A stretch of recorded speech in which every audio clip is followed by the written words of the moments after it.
Warning, the stories you're about to hear are detailed accounts of shenanigans, pranks, and some mistakes that are meant to replicate the sort of discussions that veterans have when they reunite over a cold beverage and do not depict the professional daily actions of the military at large.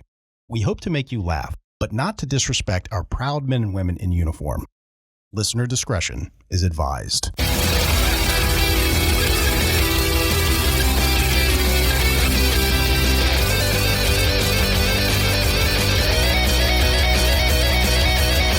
Welcome to Cammo Comedy, where we take a humorous look at the lighter side of military service. We got a big show for you today, but before we jump into it, if you like what we're doing here, give us a subscribe, give us a follow, whatever they call it on your podcasting platform. And while you're at it, give us a 5-star rating, write us a review, as that makes us more relevant in the algorithm and boosts the overall visibility of the show. But word-of-mouth advertising is just so powerful, so if you tell some friends, I will love you forever. Okay, let's jump into the show. I am your host, Aaron Wolf. Just as a friendly reminder to the audience, we put out a new show every single Monday, so make sure you give the notification bell a nice tap. Give it a nice tap so you don't miss a show. Also, we are doing laughter therapy on the show. We got a lot of military members who struggle with everyday life after service, and we're just here to share a laugh and remember the good times. Joining me today is the man who loves the taste of the hair on his nipples, call sign Double Take. Double Take, thanks for being on the show today, man. Damn it, why was that one mine? Because you happen to love it. You said it's like spaghetti or something like that. It tastes really good. Actually, it's really useful for flossing. Gross. Yikes. How long is your nipple hair, guy? You would know. I would know. It is good for flossing. Also joining us today is the man who always asks for extra napkins at the drive-thru window at Arby's because he's got to use something to sop up all the sexy special guest, Murph. Murph, thanks for being on the show today, man. It's a pleasure to be here. How'd you know, by the way? It's because you're 100 and you really just put them in your glove box for when you spill things. He's been following you around to all the Arby's you go to. Hey, that's a pretty good place. You know how they got their name? How? It was RB, the two brothers, and so they called it Arby's. I thought it was because they sell roast beef. No, that's what most people think, but that's not right. Huh. A lot of times people just like to celebrate with a little roast beef. A man of facts over here. Hell yeah. Also joining us today. Nope, don't do me. Also joining us. You're not on the show yet, Cheeks. Shut the fuck up. It was so much better when he wasn't here last week. Also joining us today is the man who thought he would join the swingers lifestyle by shoving a pineapple up his ass. That's a great way to make a smoothie. Call sign Cheeks. Cheeks, thanks for being on the show today, man. I was really surprised at how easily the pineapple inserted inside of me. Years of Was abuse. it the pointy part first? Yes. Oh my God. I'll show you later. Cheeks, thanks for being on the show today, man. Hey, it's good to be here, guys. Remember, use pineapples to spread cheeks and not hate. Hell yeah. Awesome. All right, so I've got an Air Force story. All right, man, what you got? It's from the late 90s, and it's a security forces individual. That's the 1900s. All right.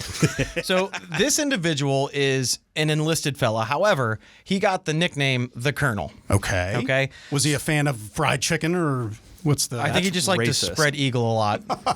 The spread eagle Colonel. Yes. Call back to a very early sode. Spread eagle, sir. So the Colonel's in Puerto Rico for some kind of a training, okay? And he's staying at an old radar How site. do you deploy the beach chairs or... Yeah, I'm pretty sure that's what it was, because they can get complicated, you know? You said it was the Air Force, right? It was, yes. Okay. So these guys had access to some old beat-up Air Force vehicles, and they would take them out to go run errands and like go out on the weekends and stuff on days off, right? Okay. Sounds pretty sweet. They're cruising around in one of these old Air Force vehicles, and they have a styrofoam cooler in the back, and it's full of beer, naturally. Okay. Right? Yeah. You can't just go cruising around in the 90s without a case full of beer. Absolutely. That checks not. out. Yeah, So, makes sense. in common fashion, anytime we tell a story, something goes wrong. You don't say. The thing that went wrong here was that they got a flat tire. Okay. Okay, so mostly drunk, they all exit the vehicle and they attempt to start changing this tire, right? So they get there, they start taking lug nuts, like loosen them up before they jack the car up. They get their spare tire all set up, and then they're all standing around and they're like, we don't have a jack. So these airmen, being resourceful, all right? Okay. They decide to start checking cars that are parked on the side of the street for a jack. Okay. These idiots start breaking into vehicles. Get the fuck out of Yeah, I here. don't know if resourceful is the right word for that. I think it is. You mean thieving? Thieving. Tactically acquiring. So We don't need to go ahead and say this, but I'm going to go ahead and say it. Don't do this if you're still in. But folks. if you do, tell us. No. Don't do that. Cheeks, do not condone that. We do not condone thieving out of other vehicles. So these guys find a truck parked on the side of the road, and they break into it, and they steal they borrow the jack. Good catch. Okay? They borrow the jack from the truck. Now, not sooner than they get back to their Air Force vehicle, the cops show up. Oh. Perfect. Yeah, great. So the Puerto Rican cops show up. Okay. And I'm sure they're not amused by keep in mind, these guys are drunk. Okay. So, yeah, they're definitely amused by all their shenanigans at this point. Yes. And the colonel had stated he doesn't know if it's late night or early morning because it was dark out and they were all drinking. It's just dark. It's just dark What is out. this? I mean, what is this, Alaska? Like, they said they were in Puerto Rico. Like, how do you know, like, the general idea of what time it is? So, well, it's also in the 90s, too, so they don't have, like, cell phones where they can call friends or anything. I mean, they're not going to go got- knocking on doors in You Puerto don't have a Rico. Swatch watch? No. Remember Swatch watch? I don't. What time is It's it? an 80s thing. Not daytime. Well, this is the 90s, remember? Okay. But still, Swatch watch were still badass in the 90s. Fuck you. So the colonel and his friends are talking to these cops, again, trying not to appear drunk, which we all know how that goes. It goes very well. It's so good. Usually you're very convincing. So the cops have no clue about how they just broke into a truck and have stolen goods in their possession. Okay. Okay. The cops then assist them in changing the tire by using their flashlights and providing them with the necessary illumination in order to switch these tires out. Okay. Get the fuck out of here. So the cops wait until they get everything packed back up and then they drive away. Okay. Now, it's important to note that once the colonel and his friends were done and the Puerto Rican police left, they returned the jack. Okay. See, I think that's a lot nicer. If you're going to burglar stuff, if you're going to burgle people's cars, then at least you should put it back. You know what I mean? Did you say burgle? Burgle. It's a word. Look it up. I'm not looking that up. I'm pretty sure you wouldn't say, "Oh, what happened? Did you get robbed?" Yeah, I got burgled. Yeah. I think it's burglarized. I mean, hamburglar. You know what Yeah, I mean? hamburglar, not hamburgle. not a good But source. see, that's active. It says burgle. You're burgling things. I don't think that's a good source for Yes. your point. For McDonald's, get the fuck out of here.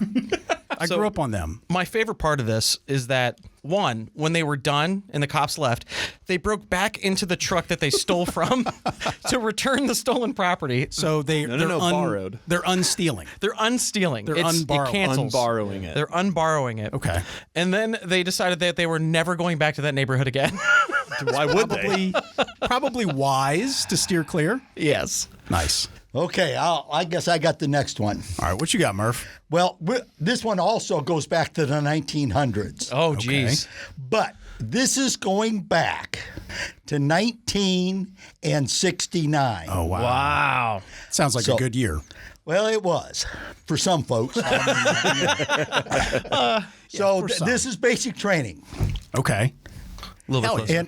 and I'm in basic training. Okay. So one of the things about basic training, and I'm talking old school now, not 80s old school. Not 70s old school. No, this is 1969. Hell yeah. Rumor at the time was that the drill sergeants weren't allowed to touch you. That was a rumor. That was the rumor. However, I can say that I was witness to one or more touchings. Show me on the doll where the drill sergeant touched you. We'd have to remove a few arms to do that. But anyway, Punched the doll. so many of us that arrived for basic training were draftees. This is back during the draft. Oh, yeah. So most of our company of trainees were draftees. There were a few enlisted folks that enlisted voluntarily. Yeah, that's got to be a rough mix, though. It was. But Don't want to be there? But we were there because we were called up. Right. And we were serving our country, Right. In many cases, as our fathers had. Yeah. So there was little question as to whether or not we needed to be there. We were called. It was time to go. So we went.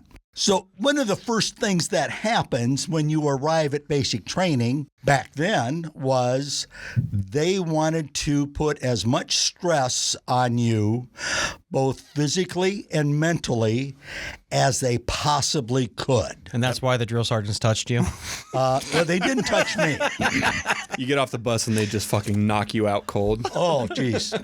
So as soon as you arrived, you did nothing but run here, run there. Oh, yeah. Now, when you got to where you were running, And if you had to wait, as in the Army, hurry up and wait, they made sure that you had an activity. Oh, no. I don't think activity is the right term. I hate activities. You talking about like Scrabble?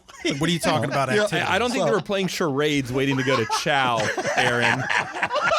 I was hoping for the best. You can't be mad at me for hoping for the best. All right, guys, let's line up. We're going to play Duck, Duck, Goose. Yes, Do you want to play charades? No more things more like drop and give me 10. Yeah. You look too happy. Drop and give me 20. Things Well, you of got that to do nature. push-ups for looking too happy and Oh, hey, if you look tired, you did 10. If you looked happy, you did 20. Things like that. I think you're ugly. Give me 50. There you go.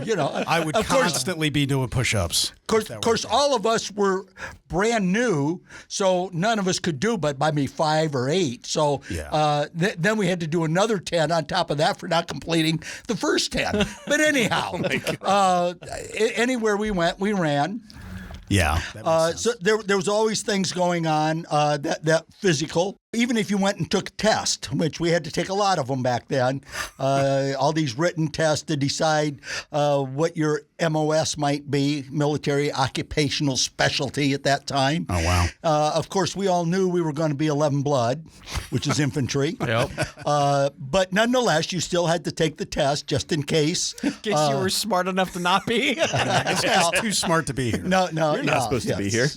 So if you sat down too quick, you had to get out of your chair and do push-ups.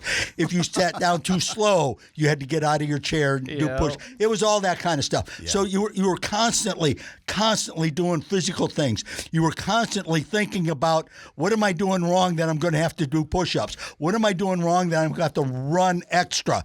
So there was mental stress. What do the guys do that are ugly that have to do push-ups? There's not much you can do about that. They were fucking just jacked. Shit out of luck. That's all there was to it. They got strong. That's what they did. By the end of basic, they might have still been ugly, but they were fucking huge. Right. That's right. The point is, by the end of the day, you were mentally and physically beat. Yeah. So when you hit the rack, you literally hit the rack. Oh, yeah. You were asleep and snoring before your head was actually on the pillow. It wasn't a situation where the drill sergeant came in and tucked you in and you drifted off to slumberland. Not the Air Force. So not the Air Force, right? Right. No, I mean, you were dead. Literally dead to the world. Oh, the guys that had to do fire watch, trying to wake up their relief, had a real chore. Yeah. I mean, trying to get that guy to wake up, because nobody wanted to get up, because if you got up, it meant you had to do push-ups. I'm noticing a trend here. They're like on a hair trigger of like push-ups. Oh, yeah. Oh, constant. That was the favorite sport. Anyhow, the point I'm trying to make here is that come nighttime, everyone was dead asleep. Oh, yeah. And I mean, sawing logs, exhausted, nothing's going to wake you up. Right. So here I am, and it's about 4 or 5 nights into basic training. Okay. I wake up middle of the night, 2:30, 3 o'clock. I don't know. I have no concept of time. All I know is... Time to do push-ups. No, I wish it would have been push-ups. But I realized that I've just done something that I haven't done since I was 2. Oh, no. Oh, God. And I go, oh, shit. I have a boner. I no. You got boners at 2, Aaron? Yes. No. So I crawl out of the wet bunk. Oh, no. Hurry on down to the latrine. Do what I think is finishing my business. Kind of sneak back, hoping nobody catches me, because you know you're just going to catch shit. Oh, yeah. For the rest of your life. Yes. You don't want to be the guy remembered for wetting the bunk in basic training. I mean, that's exactly. That's a bad thing to be known as. So I got a wet bed. Your new call sign's Pissy Pants. Yeah. I'm relinquishing you from Murph. Okay. All right. Well, Don't be mean. Keep listening. So I pull off the wet sheets and find some dry ones from down the road and the other end of the hallway and put dry sheets on. Nice. Quietly sneak back into my top bunk. Nice. Look around. Nobody's noticed. Did you check the bottom bunk to see? Did it rain on the other guy? No. The Wasn't quite that bad. the mattress was thick enough. And now I want to tell you, That's why you're getting all the napkins at Arby's. That's right. There you are. For the drip. Yeah. Those mattresses were not like you have at home, where they're 6, 8, 10 inches thick. Yeah. These were straw-filled mattresses that were about 3 inches thick. Only the best for the draftees. That's right. Holy shit. So anyway, I get back into bed and I'll look around. Okay, all right. I don't think anybody spotted me. So I'm 007 good. Murph. So that quick, I'm back asleep. Nice. Comes morning. Reveille goes off. Everybody's scrambling around. Drill sergeants are walking through, harassing. Guys are doing push-ups again, and we're trying to get shit showered and shaved and all that kind of stuff going on. And Nice. We all fall out. Well, we fall out into formation, and so far nobody said anything. Nice. So I figured, okay, Got away with it. I did. Oh my goodness, thank God. So we get into the routine. They're taking us here and they're taking us there. We're doing pugil stick fighting and all this kind of stuff. Nice. And back then, when you did the pugil stick, which is reminiscent of a rifle with a bayonet, Okay. that you fight another. Well, we weren't fighting each other. Oh, shit. We were fighting drill sergeants. Oh, fuck that. So they were teaching us how to Get your ass kicked? yes. You were the example. So later in the process of training, we got to do each other and do that sort of thing. But anyway, Nice. We're moving along. So we get into the second week, maybe halfway through the second week. Now we're still at night dead tired. Right. But we're beginning to learn how to manage sleep deprivation. Okay. Very important. So we're sleeping hard, but not as hard. So this particular night, everybody's gone to bed. I haven't had a reoccurrence, which I'm thankful for. Oh, yeah. And again, it's sometime in the middle of the night, pitch black out. I'm awakened to somebody yelling, "What the hell, you goddamn pervert? What's the matter with you?" Well, so everybody on the entire barracks floor is up looking around, trying to figure out what's going on. Yeah. Right. I look down, and even in the darkness, I can see a half a dozen guys in a group, some of them holding one guy back. Oh, no. This is exciting. After some investigation, come to find out, one guy has been sneaking around every night with a glass of warm water, Oh, man. pouring it on different people's crotches. Get the fuck out of here. Get out of here. That is He the woke opposite. somebody up this night. That's the opposite way to get popular in basic training. I don't even can't even comprehend. What was the point of that? Oh, my God. He was getting his jollies out of it, I thought it guess. was- I don't I know. thought it was hilarious.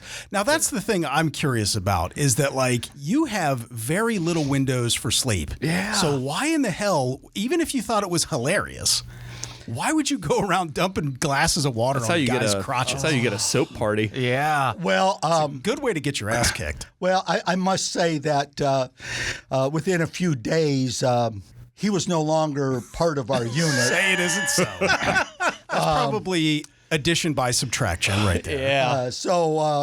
No, he went over the wall. And about the time we graduated from basic, we heard that he was in the Fort Jackson stockade. No kidding. Oh, damn. But anyway, that was Oh, that's one of those things. But afterwards, we started talking around. We found he'd hit almost everybody on the floor. Out of here. Wow. Just for clarification, did he go to the stockade for dumping water on people's crotches or for something else? No, for AWOL. So he When I say he went over the wall. He went over the wall. Gotcha. They got him in Brooklyn someplace. Wow. I guess I can release you from call sign Pissy Pants, and It I was a appreciate ruse. that. you can be call sign Murph again. It's pretty funny to think that you went through all of that in the middle of the night, and then later to realize every single other guy in your barracks did the same thing, the same panic and the same secrecy. Yeah. And see, what's the point? Like, if you're not staying awake to watch these people mop up and like do all the things, like, I don't see what the point is. It like if you're just laughing to yourself, it's just a great way to make enemies in basic. Which he did, by the way. Yeah. Oh yeah, it's a great. He wound up doing a lot of push-ups that weren't his fault, but the drill sergeants didn't know. I mean, Oh Fuck man, out of here. that's amazing. That is awesome. I love that story.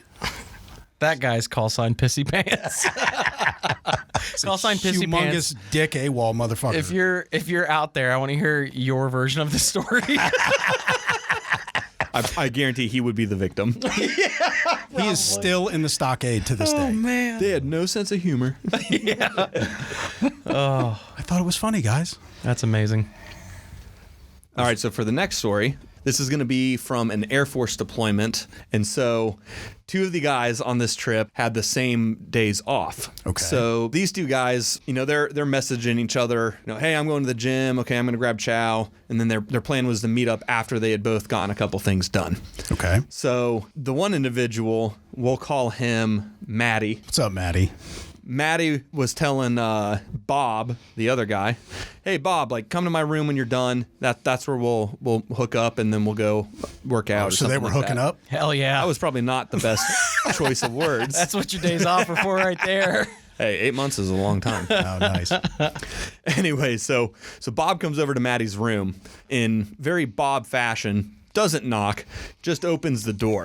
That's a dangerous move. Oh, no. When you're on these like close quarter deployments and stuff. Bob whips open the door, and Maddie's standing there in a PT shirt, no pants or underwear, Nice. and Crocs. Bob's taken aback, and he's just like, dude, what are you doing? Maddie's like, what? I'm top loading. It's my day off. I'm taking a load off just from the bottom. So hang on his days off, he would just walk around his room with no shirt Bottomless. or with a shirt and no pants. Yeah, he top loaded all of his days off. We should have a top loading day here at I was Cammo just getting Comedy. ready to say that. I don't know if you can see me from your booth, No, but I'm no, doing no, it no, right no. now. I like that guy's style. Oh my god. It's hot in the desert too, so you got to let him breathe every once in a while, I guess. Walking around looking like Donald Duck. What the fuck? Nice.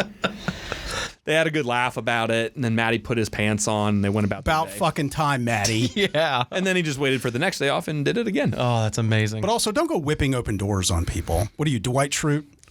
Yes. I love catching people in the act. That's a good story. I like that one too. Nice. All right, so check out this next story. What do you got?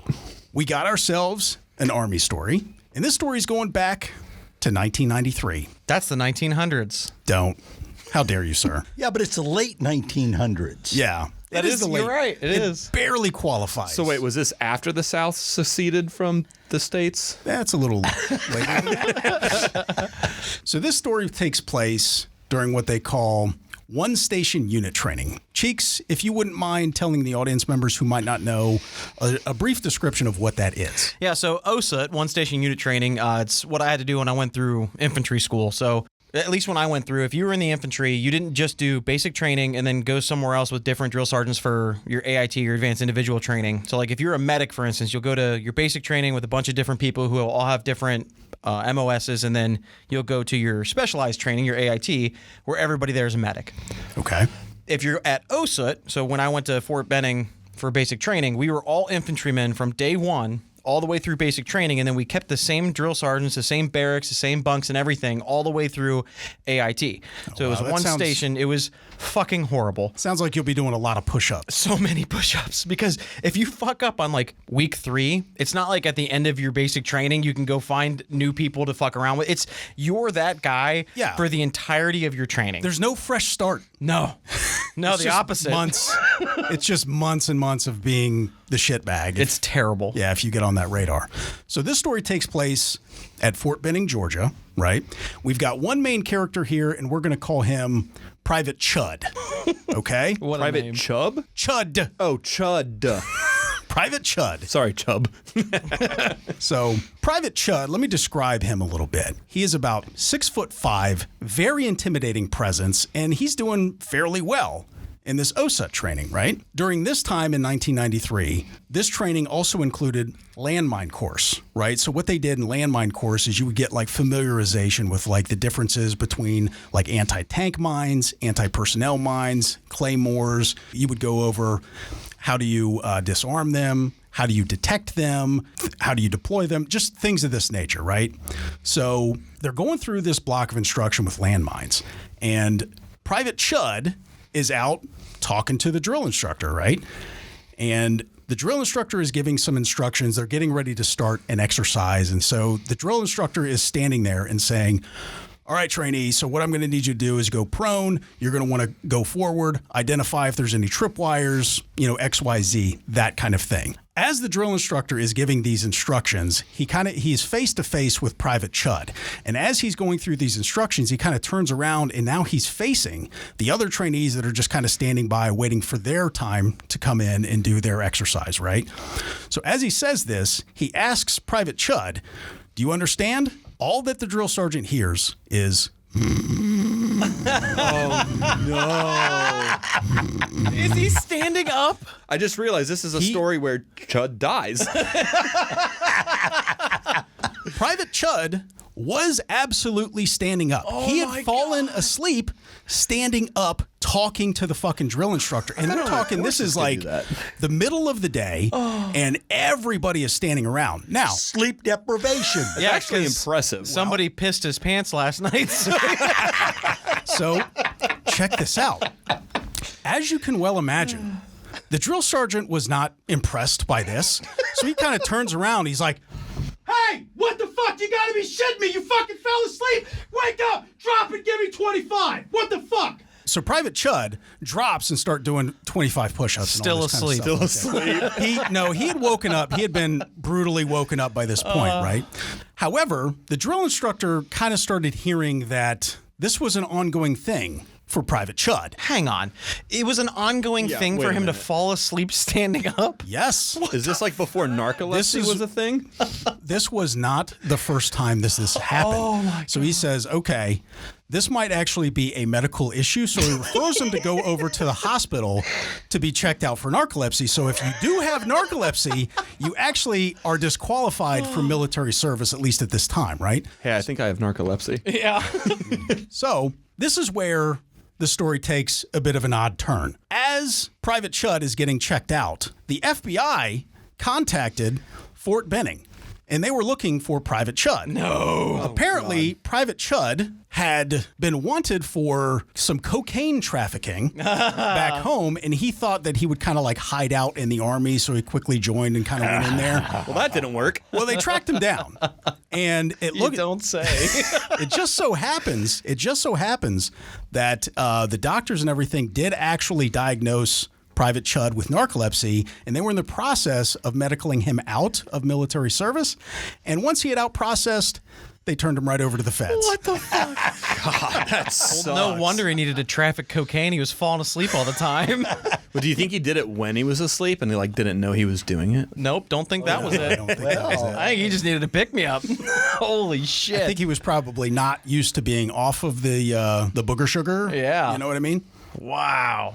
That's amazing. That's pretty wild. You get all kinds of wild stories like this, but yes, falling asleep talking to the drill sergeant kind of precipitates this whole downward spiral for Private Chud. Repetitively. That's the part that blows my mind. It was multiple enough times that they're like, go to medical. You might have narcolepsy. Well, I guess the situation was that he was falling asleep, but he mainly did it around other trainees, so it wasn't a huge issue yet. It was kind of one of those things they helped him hey, what the fuck, man? Wake up. And everybody, like Murph says, everybody's sleep deprived. Yeah. You know what I mean? So they just assumed at first that he was just a guy that liked to nod off, but when you nod off standing up during the landmine course, that's probably one of the worst fucking times you can nod off. That's pretty impressive, actually. Oh yeah. That's awesome. Yeah, man. I love that. Hey, thanks for checking out the Cammo Comedy Show Podcast. If you like what we're doing here and you want to participate in this community, there are many different ways you can contribute. First and foremost, tell someone about the show. Word of mouth advertising is very powerful, and we really appreciate you helping us out. If you have any funny military stories of your own or know somebody who does, with their permission, of course, you can contribute those stories via email at stories@cammocomedy.com. That's stories, STORIES, at CAMMOCOMEDY.com. And if you're not too good at the internets, drop us a voicemail at area code 531-222-6146. That's area code 531-222-6146. Yeah, and if you want to interact with us throughout the week, hit me up on my socials, Facebook and Instagram. Just look up !Cheeks. We have a lot of big plans for this show. In building this community to support veterans, we will announce here soon. So stay tuned. All right, I'm going to go enjoy a nice pasta salad with a little mayonnaise later. Okay, first of all, mayonnaise? Why do you always have a problem with the way I talk? There's a way you're supposed to say the word, Aaron. Mayonnaise? That's not it. Panaz. That's not fucking it, Aaron. That's not.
Real quick, Aaron. Good time that we're taking a break. God damn it, double take! It's a good thing we're taking a hiatus. Chill as a cucumber. He's like, I'm just top loading. What? He's top loading?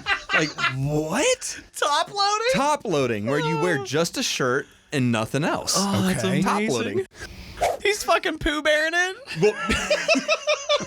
So he's like, yeah, man, I'm just top loading. I'm just hanging out. And he's like, what the fuck? And that's where, funny enough that you mentioned that, Cheeks, Bob turns around and he's like, I've heard it's called Pooh Bearing. Oh, yeah. You know, like Winnie the Pooh. He's got the Yeah. little t-shirt on and nothing else. Looking like Daffy Duck motherfucker over here. But apparently this was a pretty regular occurrence between Bob and Maddie. Maddie just loved to try to catch Bob off guard and surprise him. I said Daffy, I meant Donald. Donald Duck's the one who wears a shirt. Well, Why is it always the penis, man? Always the penis.